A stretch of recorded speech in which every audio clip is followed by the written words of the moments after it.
Breaking news చూస్తున్నాం. అన్నమయ్య జిల్లాలో మదనపల్లిలో చిన్నారిపై అత్యాచారం చేసి హత్య చేసిన సైకో కులవర్ధన్ ఆత్మహత్య చేసుకున్నాడు. కురబలకోట మండలంలోని కనసానివారిపల్లి చెరువులో మృతదేహం లభ్యమైంది. ఆత్మహత్య చేసుకుని చనిపోయినట్లు స్థానికులు పోలీసులకు సమాచారం ఇచ్చారు.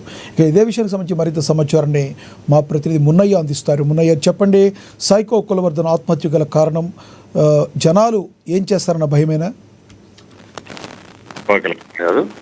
అన్నమయ్య జిల్లా మదనపల్లిలో దారుణం అయితే చోటు చేసుకు 2 రోజుల క్రితం దారుణం అయితే చోటు చేసుకునింది. రిష్కప్రియ అనే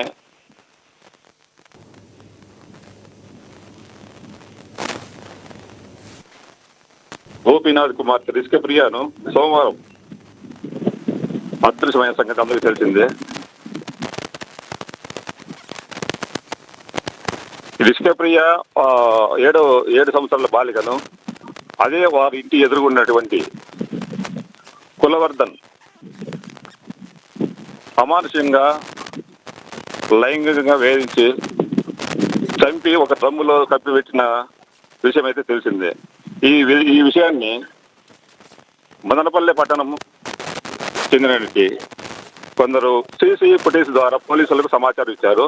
సీసీ ఫుటేజ్లో ఎస్పీ జీఎస్ కొనవెల్లి సిబ్బందితో విస్తృతంగా చర్యలు చేపట్టారు. సీసీ ఫుటేజ్లో ఆధారంగా ఒక వ్యక్తి బాలికను చంపి ఒక దమ్ములో పాటిపెట్టిన విషయాలు అయితే వెలుగులోకి వచ్చాయి.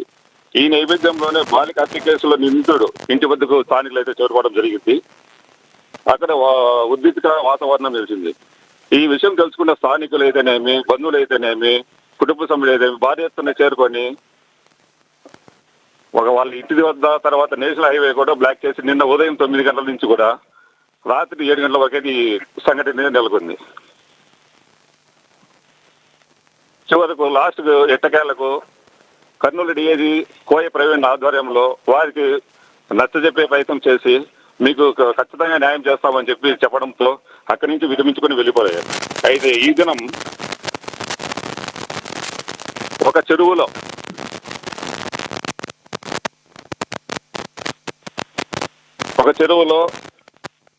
కులవర్ధన్